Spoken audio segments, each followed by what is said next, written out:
जय हिंद दोस्तों, welcome to the MCQ factory. तो आज जैसे हम जानते हैं आज इंडिपेंडेंस डे ईव है, तो इसीलिए मैं सबसे पहले एक छोटी सी अनाउंसमेंट करूंगी, उसके बाद हम ये वीडियो स्टार्ट करेंगे।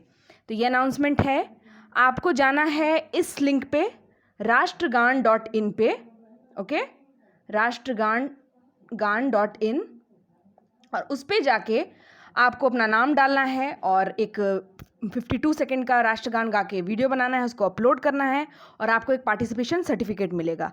और यही राष्ट्रगान जो है कल कंपाइल करके इंडिपेंडेंस डे के दिन दिखाया जाएगा और हमारी कंट्री में एक रिकॉर्ड बनेगा कि सबसे ज़्यादा लोगों ने राष्ट्रगान को एक टाइम पे एक साथ गाया है। तो प्लीज़ जाइए राष्ट्रगान.in पे, मिनिस्ट्री ऑफ कल्चर ने इसको ऑर्गेनाइज़ किया है, और जाकर वहाँ अपना वीडियो अपलोड करिए और बनिए पार्ट आज़ादी के अमृत महोत्सव का।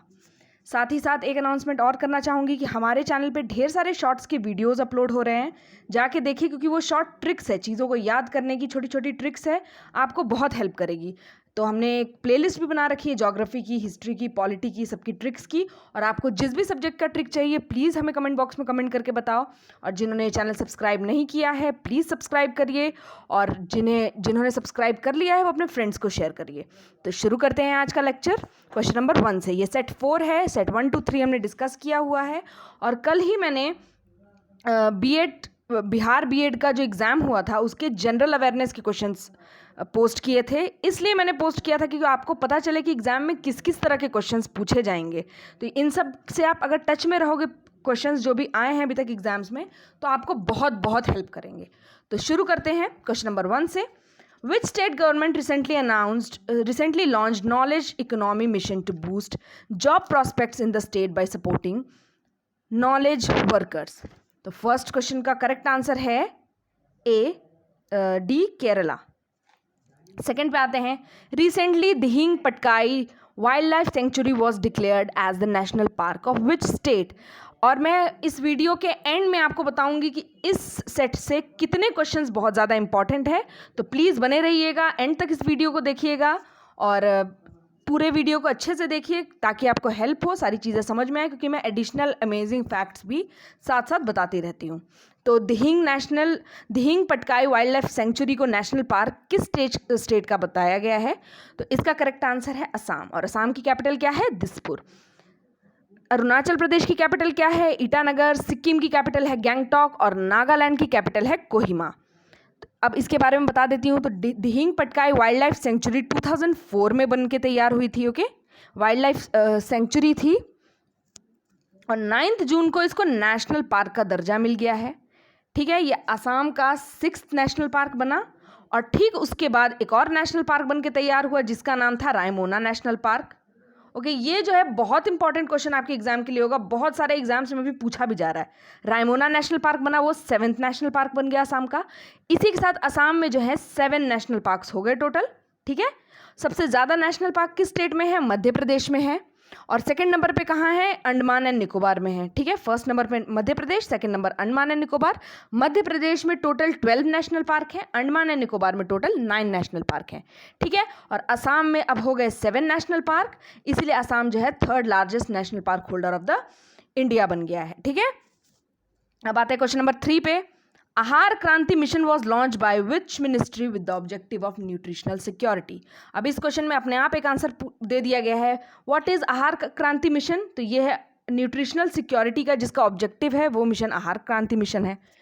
तो इससे 2 क्वेश्चन अपने आप बन गए इस क्वेश्चन से, और इसका आंसर बता देती हूँ कि किस मिनिस्ट्री ने इसको लॉन्च किया है। तो ministry of health and family welfare ने इसको लॉन्च किया है। तो इसका करेक्ट आंसर है A, ministry of health and family welfare. अभी क्योंकि कैबिनेट रिशफलिंग हुई है तो ये क्वेश्चन भी इंपॉर्टेंट है, आपसे पूछ लिया जाएगा कि minister of health and family welfare किन्हें बनाया गया है। तो इसका करेक्ट आंसर है मनसुख एल मांडविया। मनसुख एल मांडविया जो हमारे हैं health and family welfare minister हैं। ठीक है, और ये जो आहार क्रांति मिशन है ये to spread awareness about nutrition, okay, diseases और हंगर से रिलेटेड जो भी इश्यूज हैं उसको ये कंसर्न करेगी। क्वेश्चन नंबर 4 पे आते हैं।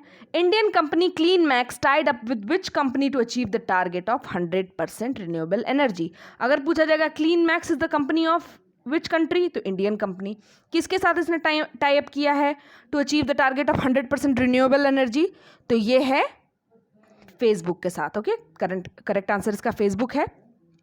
और ये किया गया है to support renewable power from wind and solar facility in India. Renewable power, कौन कौन सा रिन्यूएबल पावर यूज़ करेंगे ये लोग? सोलर एक तो, और दूसरा यूज़ करेंगे विंड। अब क्वेश्चन नंबर 5 पे आते हैं। Where is India's first vertical forest tower माना फॉरेस्टा बीइंग बिल्ट? ये भी बहुत इंपॉर्टेंट क्वेश्चन है, मार्क कर लीजिए। मैं एंड में क्या बताऊंगी लेक्चर के, मैं पहले ही बता दे रही हूँ, ये बहुत इंपॉर्टेंट क्वेश्चन है। माना फॉरेस्टा क्या है पहले मैं ये बता देती हूँ, और साथ ही साथ ये भी बता देती हूँ इसका करेक्ट आंसर है डी, बैंगलोर। माना फॉरेस्टा जो है बैंगलोर में बना है। ये क्या है अगर पूछा जाएगा व्हाट इज माना फॉरेस्टा, तो माना फॉरेस्टा है first vertical forest tower. Okay, इसको बैंगलोर में बनाया गया है। और ये क्या है? तो ये है ऐसा फॉरेस्ट जो मतलब फ्लैट के ही अंदर बहुत बड़ी बड़ी मल्टी स्टोरीड बिल्डिंग बनाई गई है, उसके ही अंदर फॉरेस्ट को बना दिया गया है। अलग अलग जगह पे छोटे छोटे बोनसाई फॉरेस्ट को बोनसाई ट्रीज़ को यूज़ करके, चाहे बड़े बड़े ट्रीज़ को यूज़ करके वहाँ पर अंदर ही उगाया गया है, और उसको बहुत खूबसूरत बना दिया गया है कि ऑक्सीजन का प्रवाह बना रहे उस बिल्डिंग में। ओके, तो ये माना फॉरेस्टा जो है ये 14 स्टोरीड बिल्डिंग है, 40 स्टोरीड बिल्डिंग, 14 फ्लोर है इसके अंदर, और ये सरजापुर ऑफ बैंगलोर, बैंगलोर के सरजापुर में इसको बनाया गया है। वर्टिकल फॉरेस्ट का क्या मतलब है? Trees growing in building.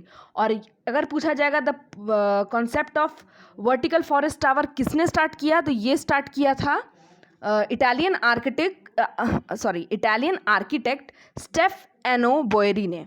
Stephano बोएरी ने इसको स्टार्ट किया था कहाँ? मिलान, इटली में। ओके, इटालियन है ये, और इटली में इसको स्टार्ट किया था इन्होंने। और वहाँ पर इन्होंने 900 ट्रीज़ और 90 प्लांट स्पीशीज़ को यूज़ किया था एक फॉरेस्ट टावर में। वर्टिकल फॉरेस्ट टावर मतलब एक बिल्डिंग में इन्होंने 900 ट्रीज़ को यूज़ किया था। क्वेश्चन नंबर 6 पे आते हैं।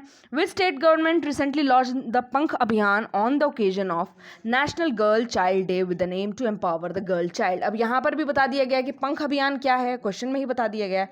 अगर कोई पूछेगा कि पंख अभियान क्या है, तो पंख अभियान है the abhiyan to empower the girl child. Girl child को जो एम्पावर करने के लिए, एड करने के लिए, उनके ग्रोथ के लिए हेल्प करने के लिए जो एक स्कीम चलाई गई है पंख अभियान, वो स्टार्ट किया गया है, वो है गर्ल चाइल्ड के लिए। ओके, कहाँ स्टार्ट किया गया? तो इसका करेक्ट आंसर है बी, मध्य प्रदेश। मध्य प्रदेश में, सॉरी फॉर द इंटरप्शन, मध्य प्रदेश में ये स्टार्ट हुआ था पंख अभियान। ओके, और इसमें एक और क्वेश्चन अपने आप से आ जाएगा कि नेशनल गर्ल चाइल्ड डे को कब सेलिब्रेट किया जाता है? नेशनल गर्ल चाइल्ड को सेलिब्रेट किया जाता है 24 जनवरी को। ठीक है, हमेशा याद रखना है 24 जनवरी को इसको सेलिब्रेट किया जाता है। और नेशनल गर्ल चाइल्ड डे को कौन सेलिब्रेट करता है? तो ministry of women and child development. Okay, इनकी मिनिस्टर कौन है? तो ये है स्मृति ईरानी। और 25 जनवरी को क्या सेलिब्रेट किया जाता है? तो नेशनल वोटर्स डे। ये जनवरी के 2 इंपॉर्टेंट डेज है, इसको हमेशा आप याद रखिएगा। ओके, और पंख का फुल फॉर्म भी बता देती हूँ। जो पंख अभियान है इसका फुल फॉर्म क्या है? पंख का फुल फॉर्म है पी से प्रोटेक्शन, ए से अवेयरनेस, एन से न्यूट्रिशन, के से नॉलेज एंड एच से हेल्थ। तो जो भी चीज़ें मैं बता रही हूँ आप एक पेन कॉपी लेके बैठिए और उन सब चीज़ों को, एडिशनल चीज़ों को नोट करते रहिए, क्योंकि मैं एक क्वेश्चन में 5-6 क्वेश्चंस आपको बता देती हूँ, तो वो अगर आप नोट कर लोगे तो आपके लिए अच्छा रहेगा। तो क्वेश्चन नंबर 7 पे आते हैं।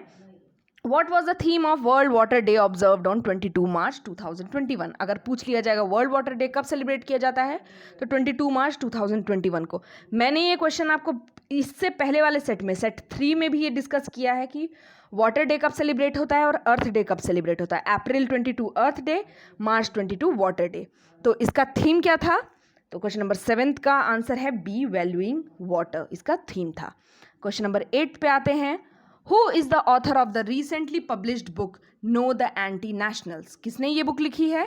तो इसका करेक्ट आंसर है डी, R.S.N. सिंह। अब ये सब फैक्चुअल क्वेश्चंस हैं, तो कुछ कुछ फैक्चुअल क्वेश्चंस का आपको आंसर पता रहना चाहिए। जैसे बुक के ऑथर कौन है, तो ये सब फैक्चुअल क्वेश्चंस है, याद रहना चाहिए। R.S.N. सिंह है नो द एंटी नेशनल्स के राइटर। क्वेश्चन नंबर 9 पे आते हैं। In which state, union territory, the country's first indoor sky park will be set up with an aim to promote tourism? Tourism promote करने के लिए एक ski park बनाया गया है, मतलब वहाँ पर स्की करने के लिए उस पार्क को बनाया गया है। कहाँ बना है वो? तो वो बना है, उस जगह का नाम है, अगर सिटी पूछ लिया जाएगा तो वो है कुफरी। जगह का नाम है कुफरी, कहाँ है? शिमला में। और शिमला किसकी कैपिटल है? हिमाचल प्रदेश की कैपिटल है। और हिमाचल प्रदेश के सीएम कौन है? तो जयराम ठाकुर।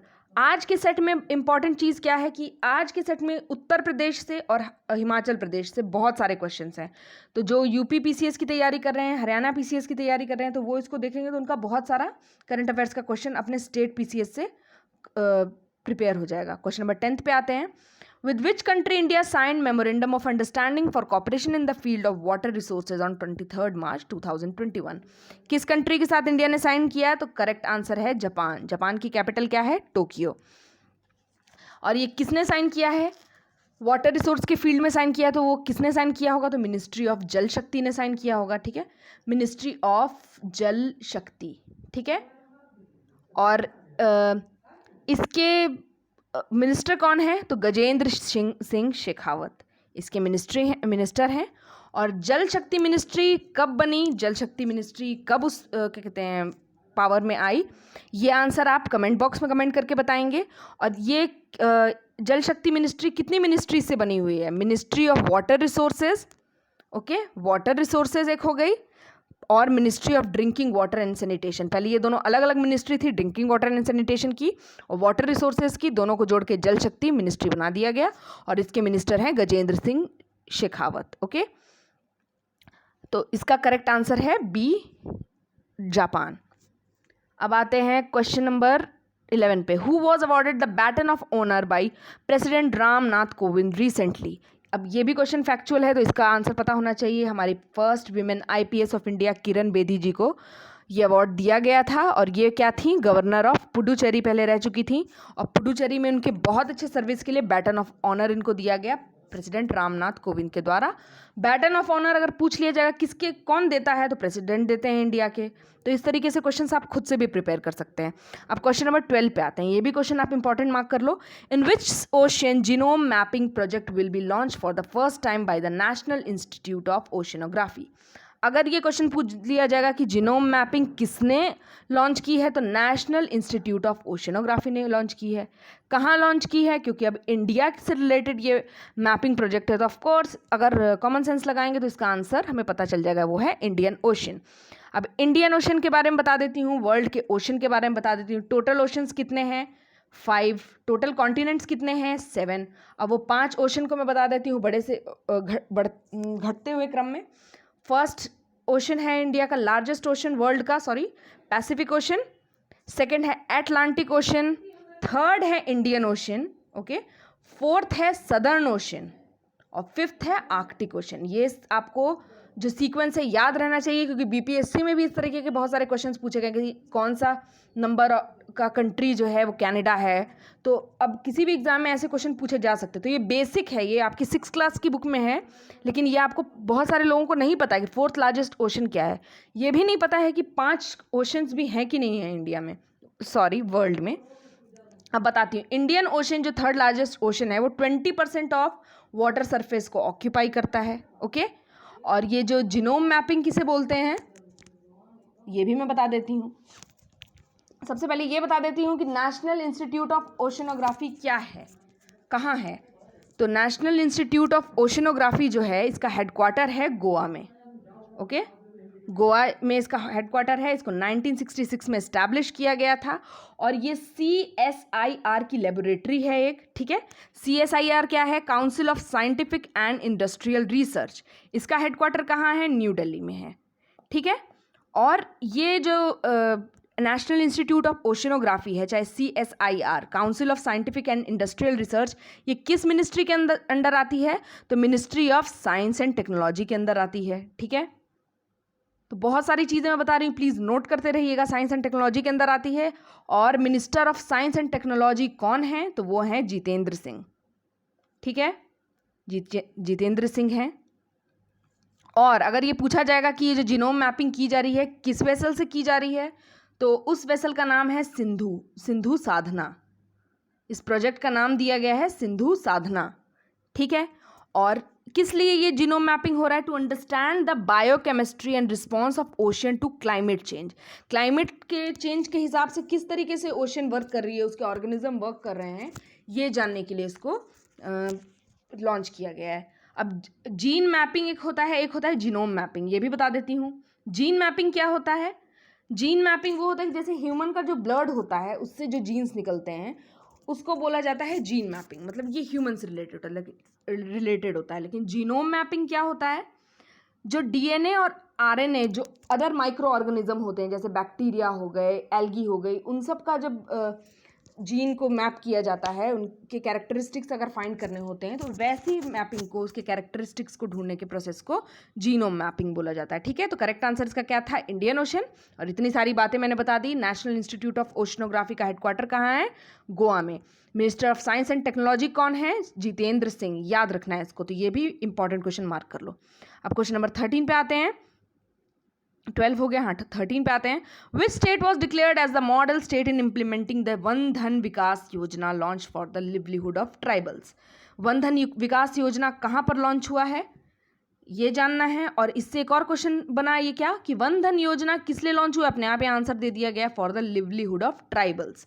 वन से क्या धन उनको प्राप्त होता है, कैसे लिवलीहुड प्रोवाइड होता है, उसका स्कीम है। तो इसका करेक्ट आंसर है सी, मणिपुर। मणिपुर की कैपिटल क्या है? इम्फाल। और इसको कौन लॉन्च कर रहा है? तो ट्राइफेड। ट्राइफेड की भी फुल फॉर्म याद रखना बहुत ज़रूरी है। ट्राइफेड क्या है? Tribal crop marketing federation of India.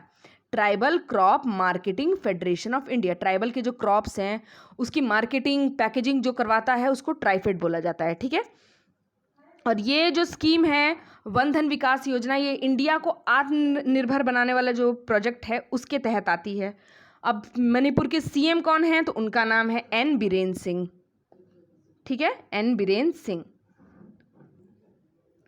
Okay, अब आते हैं क्वेश्चन नंबर 14 पे। विच app was recently launch bye the central government for the convenience of the beneficiary of food security? कौन सा ऐप लॉन्च किया गया है सेंट्रल गवर्नमेंट के द्वारा? फूड सिक्योरिटी मतलब जो राशन शॉप्स में जो जो प्रोडक्ट्स अवेलेबल होते हैं उसको कन्वीनियंटली अवेलेबल कराने का जो ऐप लॉन्च किया गया है उसका क्या नाम है? मेरा राशन। इस ऐप के थ्रू जो आपको राशन लेना है, जिन लोगों के पास राशन कार्ड है वो किसी भी जगह पे जाके राशन ले सकते हैं और उनको रेट पता चल सकता है कि सब्सिडाइज ग्रेन्स का क्या रेट है।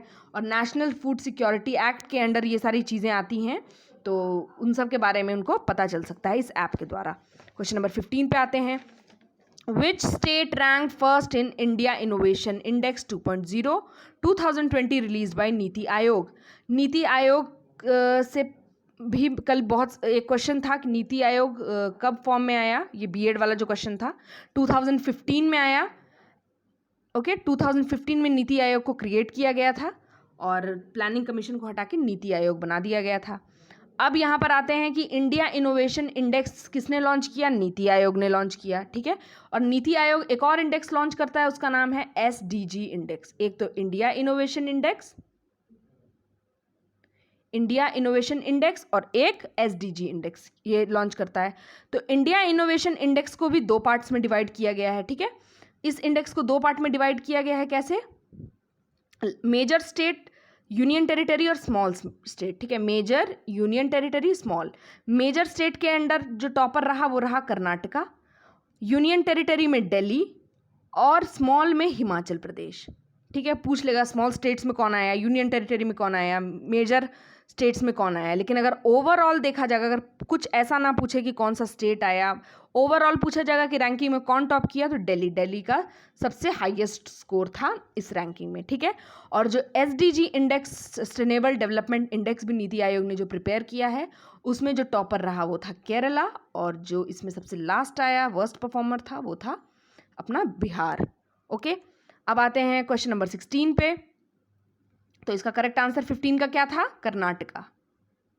और इसमें स्मॉल स्टेट्स में कौन था? हिमाचल, और यूनियन टेरिटरी में दिल्ली। ओवरऑल कौन था? दिल्ली। क्वेश्चन नंबर 16 पे आते हैं।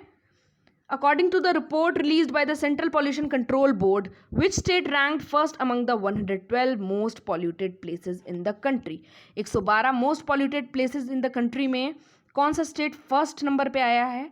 तो इसका करेक्ट आंसर है डी, उड़ीसा। उड़ीसा जो है सबसे टॉप नंबर पे आया। यहाँ पर सबसे ज़्यादा जो कंटामिनेटेड साइट्स हैं, ये जो सेंट्रल पॉल्यूशन कंट्रोल बोर्ड ये जो रिपोर्ट रिलीज़ करता है, इसमें यही पता चलता है कि कौन से स्टेट्स में कितनी ज़्यादा कॉन्टामिनेटेड साइट्स हैं, मतलब वो साइट्स जहाँ की मिट्टी की बंजर हो चुकी है, चाहे बहुत ज़्यादा पॉल्यूटेड हो चुकी है, इंडस्ट्रीज़ जो हैं अपने जो चीज़ें उसमें ड्रेन करते हैं, चाहे नदियों में चाहे लैंड एरियाज़ में, तो वहाँ पर सबसे ज़्यादा जो कॉन्टामिनेशन पाई गई वो उड़ीसा में पाई गई है। ठीक है, उड़ीसा के 23 साइट्स में पाई गई। सेकेंड नंबर पे अपना रहा यूपी, उसमें 21 साइट्स थे, और दिल्ली जो था थर्ड नंबर पे, 11 साइट्स वहाँ पाए गए। ठीक है, यहाँ पर इंडस्ट्रियल हाजार्डस वेस्ट को डिस्पोज किया जाता है, इसीलिए ये जो है बहुत कॉन्टामिनेटेड हो गई। और सेंट्रल पॉल्यूशन कंट्रोल बोर्ड ये एक स्टैट्यूटरी ऑर्गेनाइजेशन है। ठीक है, ये ministry of environment and forest and climate change के अंडर काम करती है। ठीक है, स्टैट्यूटरी ऑर्गेनाइजेशन है, ministry of forest environment and climate change के अंदर काम करती है, जो 1974 में क्रिएट हुआ था। और ministry of forest environment change कौन है ये भी याद रखना बहुत ज़रूरी है, वो है भूपेंद्र सिंह। भूपेंद्र सिंह जो हैं फॉरेस्ट मिनिस्टर हैं, अपने एनवायरनमेंट मिनिस्टर हैं, और ये भी न्यू मिनिस्टर बने हैं रिशफलिंग में, और इनको साथ ही साथ लेबर मिनिस्टर भी बनाया गया है। तो दो चीज़ें याद रखना है, एक तो लेबर मिनिस्टर भी हैं ये, और ये फॉरेस्ट मिनिस्टर भी हैं। और करेक्ट आंसर 16 का डी हो गया। अब 17 पे प्रोसीड करते हैं।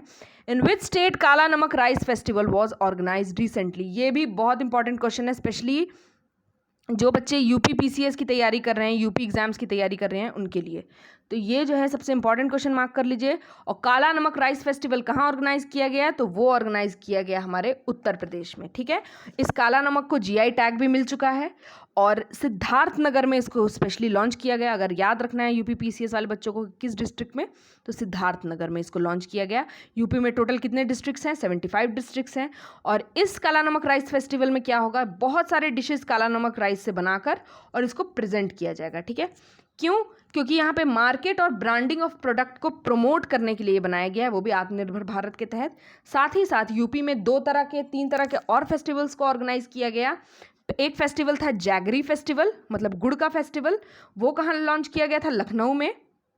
काला नमक फेस्टिवल कहाँ, सिद्धार्थनगर में, जैगरी लखनऊ में। और एक स्ट्रॉबेरी फेस्टिवल भी यहाँ पर किया गया था, वो था झांसी में। ठीक है, और अभी एक ड्रैगन फ्रूट फेस्टिवल को भी ऑर्गेनाइज करने के बारे में सोचा जा रहा है। ठीक है, इसको मैनेज कौन करता है, ministry of small and medium enterprises इसको ऑर्गेनाइज कर रहा है काला नमक राइस फेस्टिवल को। क्वेश्चन नंबर 18 पे आते हैं। Who has been elected as the Director General of International Solar Alliance recently? International Solar Alliance के कौन बने डायरेक्टर जनरल, तो बता देती हूँ। 18 का करेक्ट आंसर है बी, अजय माथुर बन गए इसके डायरेक्टर जनरल। अब मैं बताती हूँ इंटरनेशनल सोलर अलायंस क्या है, ये भी बहुत इंपॉर्टेंट क्वेश्चन है, इसके बारे में सबको पता होना चाहिए। तो ISA क्या है, एक ऐसा अलायंस है उन कंट्रीज़ का जो ट्रॉपिकल रीजन के पास रहती है, मतलब ये अपना इक्वेटर हो गया, यहाँ ट्रॉपिक ऑफ कैंसर, यहाँ ट्रॉपिक ऑफ कैप्रिकॉन, इसके बीच में जितनी भी कंट्रीज़ लाई करती हैं वो हो गई सनशाइन कंट्रीज़। और इस एरिया को बोला जाता है जोग्राफी में टॉरिड जोन। टॉरिड जोन में जो कंट्रीज़ लाई करती हैं वो हो गई इस इंटरनेशनल सोलर अलायंस की मेंबर। ISA का हेडक्वार्टर कहाँ है, तो अपने इंडिया ही गुरुग्राम में है। और ISA को लॉन्च कहाँ पर किया गया था, पेरिस में किया गया था। इंटरनेशनल सोलर अलायंस को रिन्यूएबल एनर्जी के लिए से जो भी प्रोडक्ट्स बनाए जाते हैं, चाहे रिन्यूएबल एनर्जी को प्रमोट करने के लिए इंटरनेशनल सोलर अलायंस बनाया गया। इसमें टोटल 121 कंट्रीज़ हैं, और भी कंट्रीज़ इसमें ऐड हुई है, और जो रिसेंट कंट्रीज़ में ऐड हुआ है वो है Trinidad and tobacco. Trinidad and tobacco जो है वो कैरिबियन कंट्री है। ठीक है, कैरिबियन आइलैंड में ये कंट्री पाई जाती है, और इसकी कैपिटल है पोर्ट ऑफ स्पेन। ओके, तो अपना इंटरनेशनल सोलर अलायंस वाला जो टॉपिक है ये खत्म हुआ। अब आते हैं क्वेश्चन नंबर 19 पे। Bhavina Patel who was in news recently is related to which sport. ये बहुत ज़्यादा न्यूज़ में रही थी, और ये थी पैरा टेबल टेनिस, मतलब ये जो दिव्यांग कैटेगरी की टेबल टेनिस प्लेयर रह चुकी हैं, और ये कहाँ की हैं, गुजरात की। क्वेश्चन नंबर 20 पे आते हैं। The world's largest floating solar plant is being set up in which state. ये सेट नंबर 1 में भी क्वेश्चन था, और इसका करेक्ट आंसर है सी, मध्य प्रदेश। मध्य प्रदेश के ओमकारेश्वर में इसको बनाया जा रहा है, और किस रिवर पे बनाया जा रहा है, नर्मदा रिवर पे। ठीक है, और largest floating plant in the world है। क्वेश्चन नंबर 21 पे आते हैं। ये क्वेश्चन को भी इंपॉर्टेंट मार्क कर लो, ये भी यूपी से रिलेटेड क्वेश्चन है। With the aim of doubling the income of farmers which state government has launched Kisan Kalyan mission. अब किसान कल्याण मिशन का अपने आप बता दिया गया कि क्या इसका एम है। इसका एम है doubling the income of farmers, और इसको किसने लॉन्च किया है, तो इसको भी क्वेश्चन नंबर 21 में भी इसको लॉन्च किया गया है उत्तर प्रदेश ने। और इसका क्या एम है, doubling the income of farmer. क्या है ये, किसान कल्याण मिशन, एम क्या है, doubling the income of farmer. Question number 22 पे आते हैं। Parshuram Kund Mela was organised recently at which place. इसका करेक्ट आंसर है परशुराम कुंड मेला को कहाँ ऑर्गेनाइज किया गया, अरुणाचल प्रदेश में। अरुणाचल प्रदेश की कैपिटल क्या है, ईटानगर। ठीक है, अब ये क्या है परशुराम कुंड मेला, तो ये मकर संक्रांति मतलब 14 या 15 जनवरी को इसे सेलिब्रेट किया जाता है। कहाँ, लोहित डिस्ट्रिक्ट ऑफ अरुणाचल में। अगर कोई पूछ लेगा लोहित डिस्ट्रिक्ट कहाँ है, अरुणाचल में। अरुणाचल प्रदेश में इसी नाम की एक रिवर भी बहती है, लोहित उसका नाम है। लोहित क्या है, वो ब्रह्मपुत्रा की ट्रिब्यूटरी है। ये यूपीएससी का क्वेश्चन भी आ चुका था कि लोहित, सुबनसिरी, दिहांग ये किसकी ट्रिब्यूटरीज हैं, तो ये सारी ब्रह्मपुत्रा की ट्रिब्यूटरीज हैं। और मकर संक्रांति के दिन ये परशुराम कुंड मेला को सेलिब्रेट किया जाता है। क्वेश्चन नंबर 23 पे आते हैं। CSIR floriculture mission was launch by which of the following to promote commercial floriculture. अभी मैंने बताया था CSIR का फुल फॉर्म क्या था, council of scientific and industrial research. Headquarter है इसका दिल्ली। ठीक है, और इसको किसने लॉन्च किया था, अब ये भी मैंने बताया था कि CSIR किसके अंतर्गत आता है, तो ये ministry of science and technology के अंडर आता है। और उस टाइम जो है, जिस टाइम इसको लॉन्च किया गया था CSIR फ्लोरिकल्चर मिशन, उस टाइम जो मिनिस्टर थे वो थे डॉक्टर हर्षवर्धन। ओके, और अभी फिलहाल हमारे साइंस एंड टेक्नोलॉजी के मिनिस्टर कौन है, ये आप मुझे कमेंट सेक्शन में कमेंट करके बताएंगे, क्योंकि मैंने ये चीज़ पहले भी डिस्कस कर दी थी। तो इसका करेक्ट आंसर है क्वेश्चन नंबर 23 का ए हर्षवर्धन। ठीक है, उन्होंने स्टार्ट किया था। और ये क्या है फ्लोरिकल्चर मिशन, तो फ्लोरिकल्चर का मतलब क्या होता है, कल्टीवेशन ऑफ फ्लावर्स। फ्लावर को कल्टीवेट किया जाता है, और ये बहुत ही अच्छा सेक्टर है जहाँ पर बहुत फार्मर इनकम गेन कर सकते हैं, क्योंकि फ्लावर्स को सजावट में, टेम्पल्स में, इवन एक्सपोर्ट में भी उसको यूज़ किया जाता है। लोग डिमांड करते हैं फ्लावर की सजावट के लिए, तो उसके लिए इस मिशन को लॉन्च किया गया, फार्मर्स को भी आत्मनिर्भर बनाने के लिए। ठीक है, और यहाँ पे कमर्शियल फ्लावर क्रॉप्स, वो कौन कौन सी क्रॉप्स होती है, जैसे ट्यूलिप हो गई, लिली हो गया, रोज़ हो गए, तो उन सब फ्लावर्स को कमर्शियल पर्पज़ के लिए ग्रो किया जाता है। अब आते हैं क्वेश्चन नंबर 24 पे।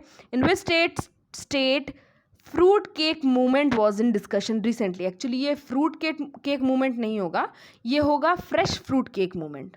फ्रेश फ्रूट केक मूवमेंट, तो ये कोई केक से रिलेटेड मूवमेंट नहीं है, ये फ्रेश फ्रूट से रिलेटेड है। कोविड-19 के टाइम में जैसे जान रहे थे कि बेकरी वगैरह खुली हुई नहीं रहती है, और बहुत सारे क्या कहते हैं, लोगों को बर्थडे अपना सेलिब्रेट करना था, तो और बोला भी जाता है कि सिट्रस फ्रूट वगैरह खाएंगे तो इम्यूनिटी बढ़ी रहेगी, तो इसीलिए फ्रेश फ्रूट केक मूवमेंट को स्टार्ट किया गया महाराष्ट्र में। ठीक है, फ्रेश फ्रूट से बनाए हुए केक को, मतलब फ्रूट से सजाकर पूरे केक को यूज़ किया जा रहा था कि लोग खाएं भी और इम्यून भी रहें। अब क्वेश्चन नंबर 25 पे आते हैं। Which state government has recently announce to allow commercial farming of cannabis. Cannabis जिसको नहीं पता है मैं बता देती हूँ कि हिंदी में इसको बोला जाता है भांग। ओके, और इसी को जब सुखा दिया जाता है तो मैरिजुआना बन जाता है। उसी से मैरिजुआना वैसे उसको लिखा जाता है, लेकिन उसको मैरिजुआना प्रोनाउंस किया जाता है। ठीक है, इसका जो ड्राइड फ्लावर और लीव्स को यूज़ करके दो तरह की मतलब जो ड्रग्स बनती हैं, एक तो गांजा हो गया, एक भांग हो गया, ये सारी चीज़ें बनती हैं। तो कहाँ पर इसको अलाउ कर दिया गया, इसकी कमर्शियल फार्मिंग को।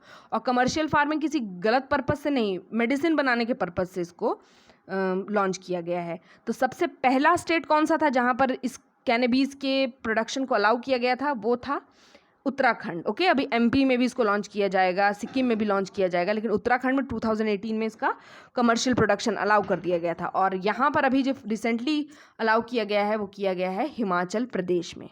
ओके, इसको लॉन्च किया गया। हिमाचल प्रदेश के CM कौन है, जयराम ठाकुर। क्यों, एम्प्लॉयमेंट जनरेट करने के लिए, क्योंकि कैनबीज से बहुत सारे मेडिसिन भी बनती हैं।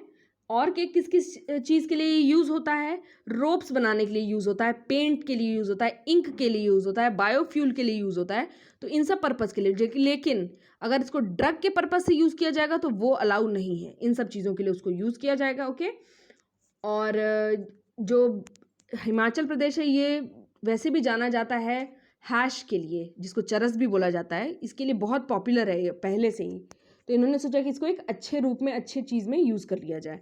26 पे आते हैं, which country has established the first underwater space telescope which will search for neutrinos। अब यहाँ पर पूछ लिया गया कि अंडर वाटर स्पेस टेलीस्कोप का क्या काम रहेगा, तो वो न्यूट्रिनोज को सर्च करेगा। अब भाई ये न्यूट्रिनोज होते क्या हैं, तो मैं बता देती हूँ न्यूट्रिनोज क्या होते हैं। ये होते हैं स्मॉलेस्ट पार्टिकल, अभी तक के जो सबसे स्मॉलेस्ट पार्टिकल हैं उनको न्यूट्रिनोज बोला जाता है, ठीक है। किसने इसको स्टार्ट किया, तो ये रशिया ने स्टार्ट किया। कहाँ, तो बाइकाल, लेक बाइकाल में। लेक बाइकाल क्या है, deepest lake of the world है। तो देखिए आपका एक जनरल अवेयरनेस का भी यहाँ क्वेश्चन मैंने तैयार करवा दिया। डीपेस्ट लेक है और साथ ही साथ ये लार्जेस्ट लेक भी है, लार्जेस्ट फ्रेश वाटर लेक। किस टर्म में, वॉल्यूम ऑफ वाटर के टर्म में, क्योंकि जब ये बहुत ज़्यादा डीप है तो इसके अंदर पानी भी बहुत ज़्यादा आएगा, तो इसलिए लार्जेस्ट लेक है इन टर्म्स ऑफ वॉल्यूम, और डीपेस्ट लेक भी है लेक बाइकाल। और इसका पानी क्योंकि बहुत साफ होता है तो न्यूट्रिनोज का सर्च करने में बहुत हेल्प मिलेगा। और स्पेस टेलीस्कोप क्योंकि बनाया गया है क्योंकि फ्रेश वाटर जो होता है वो हेल्प करता है न्यूट्रिनोज को खोजने में, ओके। और सरफेस एरिया के बेसिस पे कौन सा सबसे बड़ा लेक है, तो कैस्पियन सी। लिखते हैं कैस्पियन सी, लेकिन कैस्पियन सी सबसे बड़ा लेक है। और उसके बाद सेकंड नंबर पे हैं होम्स, मतलब ये जो सारे मैं बता रही हूँ, हुरोन, ओंटारियो, मिचिगन, ईरी और सुपीरियर, ये 5 लेक्स हैं जो हैं यूनाइटेड स्टेट ऑफ अमेरिका में। ये पांचों लेक जो हैं ये कैस्पियन सी के बाद सरफेस एरिया में लार्जेस्ट फ्रेश वाटर लेक्स में आते हैं, ठीक है। इन टर्म्स ऑफ वॉल्यूम में लेक बाइकाल है। और हाँ, ये जो टेलीस्कोप को लॉन्च किया जा रहा है न्यूट्रिनोज के सर्च करने में, इसका नाम क्या है, तो इसको बोला जाएगा बाइकाल जीबीडी। अगर कोई पूछ लेगा बाइकाल जीबीडी क्या है, तो ये न्यूट्रिनोज के सर्च करने के लिए जो टेलीस्कोप बनाया गया है, जो मिशन है, उसका नाम बाइकाल जीबीडी। और लेक बाइकाल कहाँ है, तो रशिया में है। अब क्वेश्चन नंबर 27 पे आते हैं। The External Affairs Minister of India participated in the Heart of Asia Conference which was organized on 30th March 2021 in which country? Correct answer इसका है तजिकिस्तान, ठीक है। मैंने पहले इन 5 स्थान के बारे में बताया था, ये सेंट्रल एशियन कंट्रीज हैं। तजिकिस्तान की कैपिटल है दुशानबे, ठीक है। और ये जो हार्ट ऑफ एशिया कॉन्फ्रेंस हुआ, ये 9th heart of Asia conference था। पहला हार्ट ऑफ एशिया कॉन्फ्रेंस 2011 में हुआ। और हार्ट ऑफ एशिया किसको बोला जाता है, वो बोला जाता है अफगानिस्तान को। तो सारी कंट्रीज जो मिलके अफगानिस्तान के रिहैबिलिटेशन में हेल्प करती है, तो उसी कॉन्फ्रेंस को हार्ट ऑफ एशिया कॉन्फ्रेंस बोला जाता है, ठीक है। और ये टर्की इस्तांबुल में इसको फाउंड किया गया था। इसकी फाउंडिंग जो हुई थी टर्की इस्तांबुल में हुई थी। क्वेश्चन नंबर 28 पे आते हैं। Indian company biotech has collaborated with which country's company to manufacture oral vaccine for corona. अभी ओरल वैक्सीन भी बनाया जा रहा है। ये बायोटेक कंपनी है, इसको मैंने लास्ट लेक्चर में डिस्कस किया था सेट 3 में। क्या है बायोटेक, तो बायोटेक ने ही CSIR के साथ मिलकर कोवैक्सीन को बनाया है, ठीक है। अगर पूछेगा कोवैक्सीन किसने प्रोड्यूस किया है, तो बायोटेक कंपनी ऑफ इंडिया ने। और इसका करेक्ट आंसर है ओरल वैक्सीन किसके साथ बना रहा है, तो अमेरिका के साथ। क्वेश्चन नंबर 29 पे आते हैं। Which of the following Scorpion submarine known as the silent killer was inducted by the Indian navy in March 2021। Silent killer किसे बोलते हैं, तो वो है INS करंज को, उसको बोला जाता है साइलेंट किलर। और इसको अभी इंडियन नेवी ने इंडक्ट किया है। और कहाँ पर बना है ये, तो मुंबई के मझगांव डॉकयार्ड में बना है। चीफ ऑफ नेवी कौन है हमारे, तो करमबीर सिंह हैं, ठीक है। Karambir Singh chief of navy हैं। और इसको INS करंज को बोला जाता है silent killer, okay. Question number 30 पे आते हैं। Which country successfully test fired surface to surface missile Shaheen 1A on 26 March 2021। इसका करेक्ट आंसर है C, पाकिस्तान। पाकिस्तान में एक बर्ड की स्पीशी है, उसको शाहीन बोला जाता है, उसी के नाम पे ये स्टार्ट किया गया। साथ ही साथ अपने आप एक क्वेश्चन पूछ लिया, अगर कोई पूछेगा कि शाहीन किस टाइप की मिसाइल है, तो ये है सरफेस टू सरफेस मिसाइल। 31 पे आते हैं। Eight which place recently man made 5th state of matter has been discovered. अब ये 5th स्टेट ऑफ मैटर क्या है भाई, तो 5 स्टेट ऑफ मैटर होते हैं। पहला solid, liquid, gas, plasma and 5th state of matter is Bose Einstein condensate. इसको 5th स्टेट ऑफ मैटर बोला जाता है। कहाँ इसको बनाया गया, तो इंटरनेशनल स्पेस स्टेशन। ये किसका पार्ट है, नासा का पार्ट है, अमेरिका में बना। बहुत ही कोल्ड कंडीशन के अंदर इसको बनाया गया। कोल्ड एटम लेबोरेटरी, जो यूनिवर्स की सबसे कोल्डेस्ट लेबोरेटरी है, ठीक है। क्वेश्चन नंबर 32 पे आते हैं। Where will the Pabbi anti terror 2021 exercise by SCO member countries will be organised. कहाँ पर इसको ऑर्गेनाइज किया जाएगा? तो इस एक्सरसाइज को वैसे ऑर्गेनाइज तो किया जाएगा पाकिस्तान में, ठीक है, लेकिन इसमें इंपॉर्टेंट चीज़ क्या है वो है हमें जानना SCO के बारे में। SCO क्या है? Shanghai cooperation organisation. ये इसमें कितने मेंबर्स हैं? 8 मेंबर्स हैं, ओके। और पहले 6 मेंबर्स थे, 6 मेंबर ने मिलकर इसको फाउंड किया था। और अभी रिसेंटली 2 मेंबर्स ऐड हुए हैं 2017 में। वो कौन है? इंडिया और पाकिस्तान। इसको 15 जून 2000 में फाउंड किया गया था, इसको स्टैब्लिश किया गया था। और इसका हेडक्वार्टर कहाँ है? SCO का बीजिंग इसका हेडक्वार्टर है, ठीक है। और इसके फाउंडिंग मेंबर्स कौन कौन थे? तो इसके फाउंडिंग मेंबर्स थे चाइना, रशिया और चारोस्तान, जो पांच सेंट्रल एशियन कंट्रीज़ हैं जिनके पीछे स्थान लगा रहता है। मैंने बताया ही था कि 5 सेंट्रल एशियन कंट्रीज़ को कैसे याद रखना है, लेकिन उसमें से 4 सेंट्रल एशियन कंट्री हैं। कौन सा नहीं है? तुर्कमेनिस्तान जो है HCO का पार्ट नहीं है। तो कभी भी तुर्कमेनिस्तान अगर ऑप्शन में आए SCO में तो कभी भी उसको मार्क नहीं करना है, ये पार्ट नहीं है। बाकी चारों हैं उज़्बेकिस्तान, किर्गिस्तान, तजिकिस्तान और कजाकिस्तान, ठीक है। और ये पब्बी एंटी टेरर एक्सरसाइज कहाँ पर होगा? तो पाकिस्तान में होगा, ठीक है। SCO क्या है? इकोनॉमिक और सिक्योरिटी ब्लॉक है ये कंट्रीज़ का। 8 कंट्रीज़ हैं इसमें। क्वेश्चन नंबर 33 पे आते हैं। Who has recently become the first player to cross 3000 runs in T20 international? तो क्रिकेट प्रेमियों और कोई नहीं है, ये है विराट कोहली। क्वेश्चन नंबर 34 पे आते हैं। Which Marathi novelist was announce to be conferred with Saraswati Samman 2020 bye KK Birla foundation?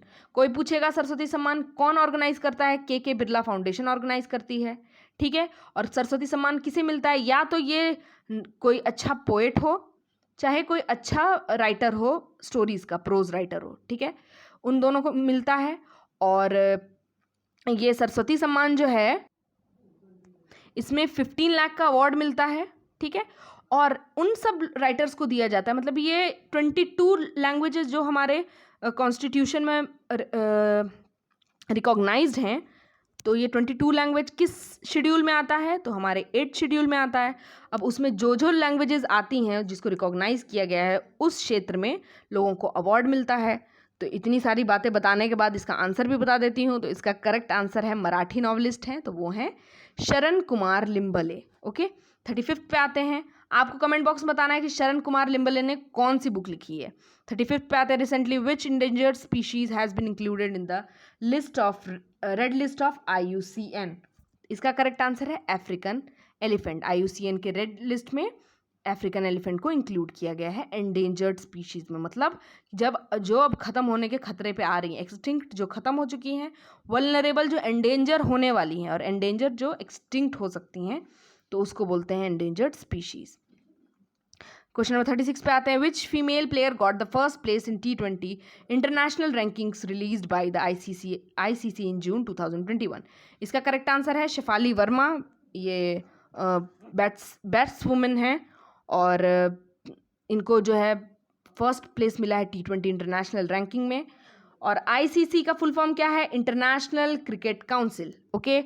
इसका हेडक्वार्टर कहाँ है ICC का? दुबई में।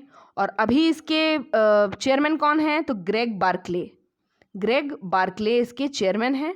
किस कंट्री के हैं ग्रेग बार्कले? ये आपको कमेंट सेक्शन में कमेंट करके बताना है। और अभी शशांक मनोहर ने क्योंकि रिज़ाइन किया था, इसीलिए ग्रेग बार्कले को चेयरमैन बनाया गया है। और ICC का हेडक्वार्टर है दुबई में। क्वेश्चन नंबर 37 पे आते हैं। Which country has become the second largest oil supplier to India leaving behind Saudi Arabia recently? कौन सा कंट्री बना है? तो वो कंट्री बना है USA ने सऊदी अरेबिया को पीछे छोड़ के इंडिया का सेकेंड लार्जेस्ट ऑयल सप्लायर बन गया है USA। फर्स्ट कौन है? इराक। अब सेकेंड हो गया USA और थर्ड है अपना सऊदी अरेबिया, ठीक है। सऊदी अरेबिया की कैपिटल क्या है? Abu Dhabi. अब यहाँ पे वेनेजुएला भी दिया हुआ है, तो सऊदी अरेबिया की कैपिटल है रियाद और UAE की कैपिटल है अबू धाबी। वेनेजुएला भी यहाँ पर दिया हुआ है, तो वेनेजुएला की कैपिटल है काराकास। क्वेश्चन नंबर 38 पे आते हैं। Which state UT government has presented the देशभक्ति बजट? कोई नहीं, ये अरविंद केजरीवाल जी ने लॉन्च किया है दिल्ली में। देशभक्ति बजट 10 करोड़ रुपए जो है उसको सेपरेटली एलोकेट किए गए हैं to promote patriotism. Question number 39 पे आते हैं, which film got the best film award at the Dada Saheb Phalke international film festival award 2021? किस मूवी को मिला बेस्ट फिल्म का अवार्ड? तो वो था तानाजी। उसमें किसने काम किया था? अजय देवगन जी ने काम किया था। ये कहाँ पर ऑर्गेनाइज हुआ फिल्म फेस्टिवल? मुंबई में। ओके, और अक्षय कुमार को, ये मैंने प्रीवियस जो सेट था उसमें ये बताया था कि अक्षय कुमार को लक्ष्मी मूवी के लिए बेस्ट एक्टर का अवार्ड मिला, दीपिका पादुकोण को छपाक के लिए बेस्ट एक्ट्रेस का अवार्ड मिला। क्वेश्चन नंबर 40 पे आते हैं, which statement is true regarding the former union minister Buta Singh who passed away in January 2021? तो बूटा सिंह किस पार्टी के लीडर थे? तो वो कांग्रेस के थे, ठीक है। और ये जो चारों स्टेटमेंट है कि he became an MP of the Lok Sabha 8 times, he has been the former governor of Bihar, he has also been the chairman of the National Commission for Scheduled Caste, ये सारे स्टेटमेंट सही हैं, इसलिए डी इसका सही answer है। 41 पे आते हैं, what is the rank of India in the foreign exchange reserve as per the data released by IMF? India का क्या रैंक है फॉरेन एक्सचेंज रिजर्व में? वो है फोर्थ नंबर पे इंडिया आता है फॉरेन एक्सचेंज रिजर्व में। और इसका कितना रिजर्व है इसके पास? 612 बिलियन का रिजर्व है। इसको याद रखिए इस फिगर को, क्योंकि एग्जाम्स में इसको पूछा भी जा सकता है। अगर एग्जाम में आए कि फॉरेन एक्सचेंज रिजर्व का जो डेटा है वो कौन रिलीज करता है, तो आपको पता होना चाहिए IMF, इंटरनेशनल मॉनेटरी फंड। और कौन से नंबर पे है इंडिया? 4th नंबर पे है। फर्स्ट पे कौन है? चाइना। सेकंड पे है जापान। थर्ड पे है स्विट्जरलैंड। 4th पे हो गया अपना इंडिया। और 5th पे है रशिया फॉरेन एक्सचेंज रिजर्व के रैंकिंग के अनुसार। अब क्वेश्चन नंबर 42 पे आते हैं, who was recently elected as the president of Asian Cricket Council? ये फैक्चुअल क्वेश्चन है तो इसको बता देती हूँ। इसका करेक्ट आंसर है डी, जय शाह। अब 43 पे आते हैं, how many person were honoured with Padma Vibhushan award in the year 2021?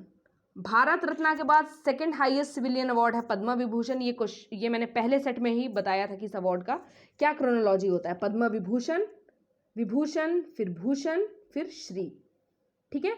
कितने अवार्ड्स दिए गए? तो 7 अवार्ड पद्म विभूषण के दिए गए। उसके बाद 10 अवार्ड पद्म भूषण के दिए गए और 101 अवार्ड जो हैं 102 अवार्ड्स दिए गए पद्मश्री के लिए। तो इसका करेक्ट आंसर है 7, ठीक है, पद्म विभूषण अवार्ड। 44 पे आते हैं, ISRO has decided to develop earth system observatory in collaboration with which space agency? Correct answer इसका है नासा के साथ इसरो ने स्टार्ट किया है, ठीक है। इसरो की फुल फॉर्म क्या है?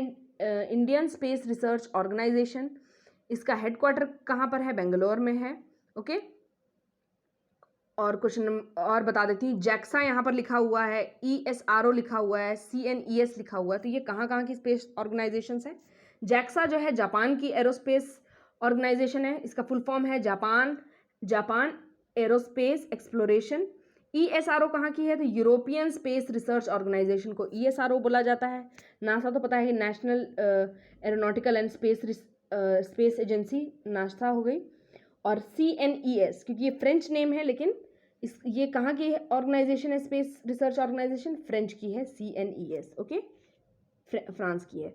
45 पे आते हैं, geologist of which country have discovered 1.6 billion years old water on earth?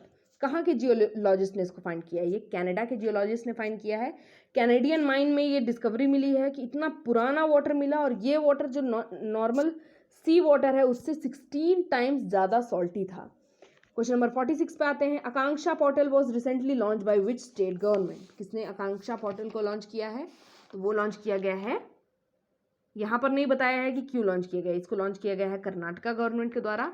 Corporate social responsibility एक चीज़ होती है, CSR बोला जाता है उसको प्रमोट करने के लिए, कि जितने भी जो इंडस्ट्रीज़ हैं वो अपने जो सोशल रिस्पॉन्सिबिलिटी, जो कॉर्पोरेट इंस्टीट्यूशंस हैं, वो उसको अच्छी तरीके से निभाए, उसके लिए आकांक्षा पोर्टल खोल दिया गया है।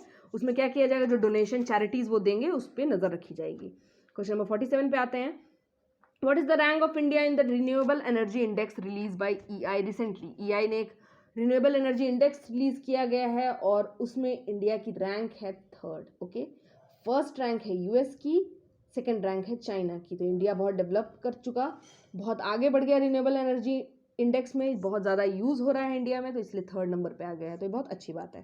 क्वेश्चन नंबर 48 पे आते हैं, which of the following organisation has launch Shwas and Arogya loan scheme for MSME? Micro small and medium enterprises. Okay, इसको किसने लॉन्च किया है? सिडबी ने इसको लॉन्च किया गया है। सिडबी की फुल फॉर्म क्या है? Small industrial development bank. ठीक है, एमएसएमई के लिए बना रहता है। और इसका हेडक्वार्टर कहाँ है? लखनऊ में। कब इस्टेब्लिश हुआ? 1990 में इस्टेब्लिश हुआ।